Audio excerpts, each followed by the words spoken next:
Hey, what's up, everybody? It's your boy, Paul James. I'm out here getting a beautiful walk-in.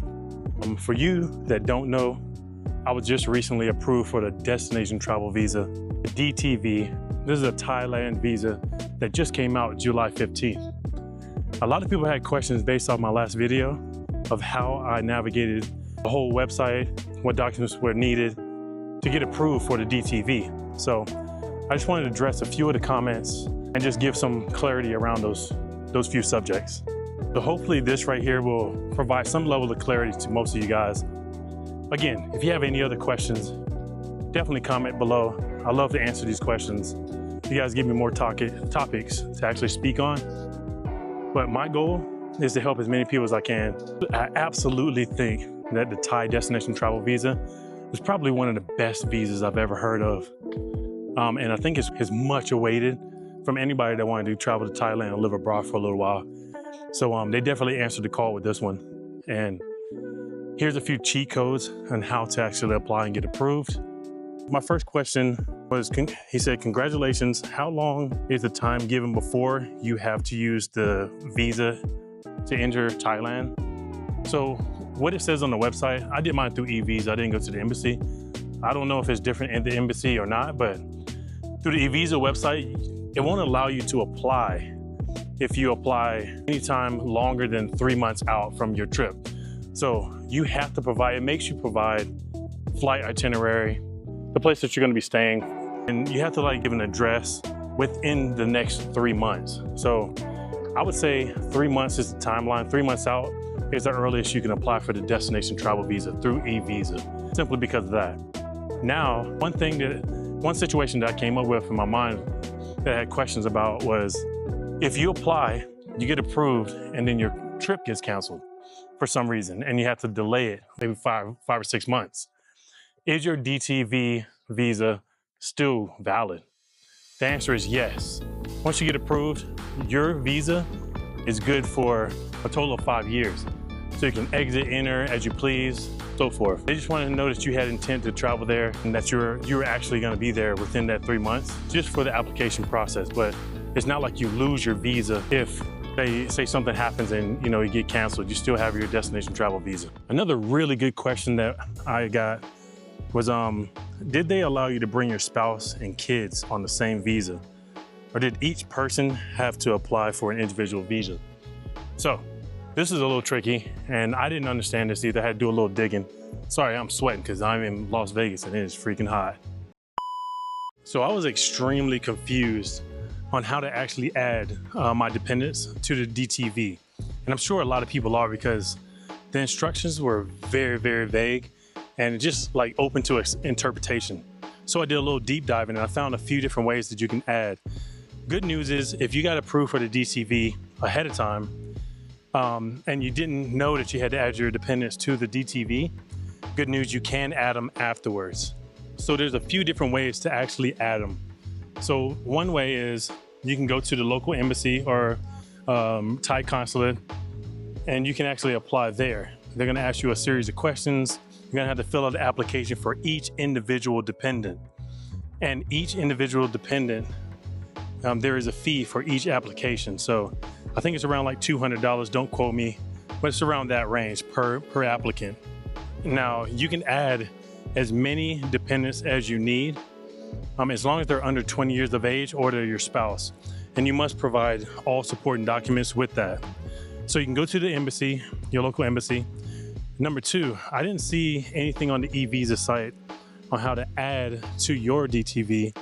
However, I do see that there's a dependent visa, which you can actually apply for each individual. You have to fill out individual applications for each of your dependents and provide all the necessary documents, such as passport, birth certificate, something that demonstrates that they're your legal dependent or you have legal custody. You may also have to demonstrate that you have the funds to support them, which is basically submitting the same documents that you did for your DTV, but it would have to be more recent transactions and stuff, like your bank statement and things like that. I was panicking for a while. I was trying to figure out, oh my God, I didn't see where they wanted me to add my dependents. I thought my dependents were automatically grandfathered in and all I had to do was show some documents when I got in the country. But finding out now, you have to apply for each individual one. There's no limit of dependents. So if you had 10 kids, all 10 of them can be a dependent and actually tied to your DTV. The big news is you can add your dependents after the fact, even when you're in country. So don't panic, we're good.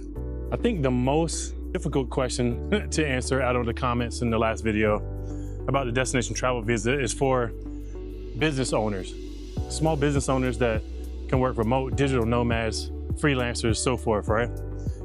So this was tricky, and it wasn't really clear to me exactly what I needed to do as far as like whether I needed to provide, you know, just certificates showing that I am the business owner. I didn't know if I needed to show like articles of incorporation or what they actually needed. It didn't really state clearly. It said a business portfolio and a few other items. So initially I sent in just my standard business doc, you know, just stating that I have a business, my LLC, articles of incorporation. They came back and said, no, this is not sufficient. We need to outline your business. Please provide a business portfolio. So what I did is I didn't have a business portfolio already drafted up, by the way. Even though I have like a rough estimate, I have like a high level outline of my business and how the revenue works and how the services we provide work, so forth. So what I did is I said, all right, I want to make sure my format looks right and I had everything good. I plugged in all the high level data of my business since I have those numbers into ChatGPT. Put in ChatGPT, I asked it to formulate a business portfolio.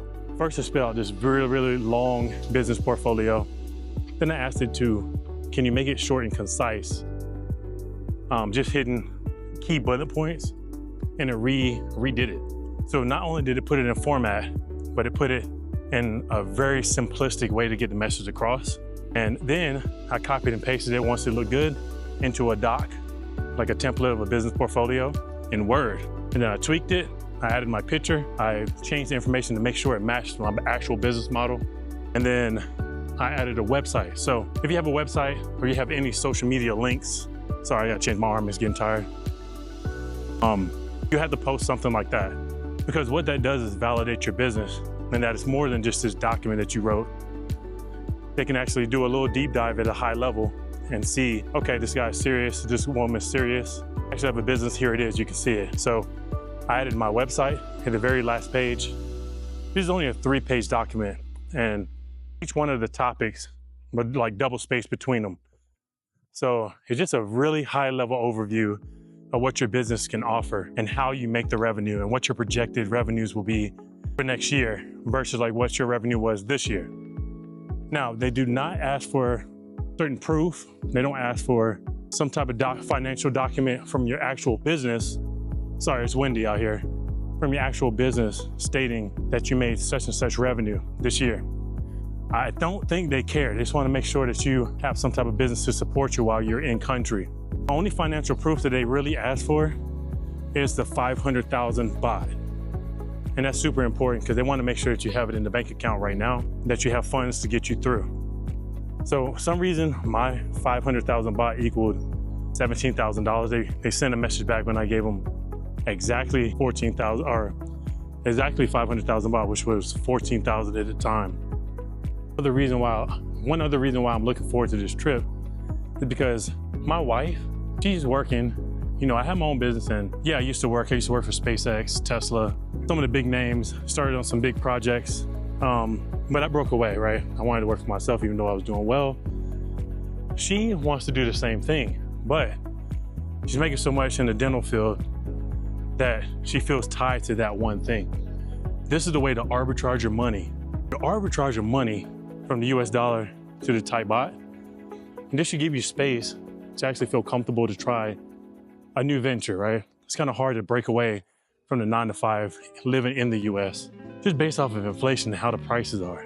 But once you go and you arbitrage your money, it'll give you the flexibility you need to break away, be creative, and actually come up with new ideas so that you can break away and live free, right? My goal and our goal is to have myself and my wife spend as much time as we can with our kids, traveling the world and actually experience a life together as a unit abroad. I don't want to wait until I'm 78 or 80 at this point to retire and all of a sudden try to scramble to enjoy life when I can't enjoy it fully because I'm old. So that's my goal. I'm getting it. Thank you for watching. Like and subscribe. Let us know if you have any questions or anything, any comments, and have a great day.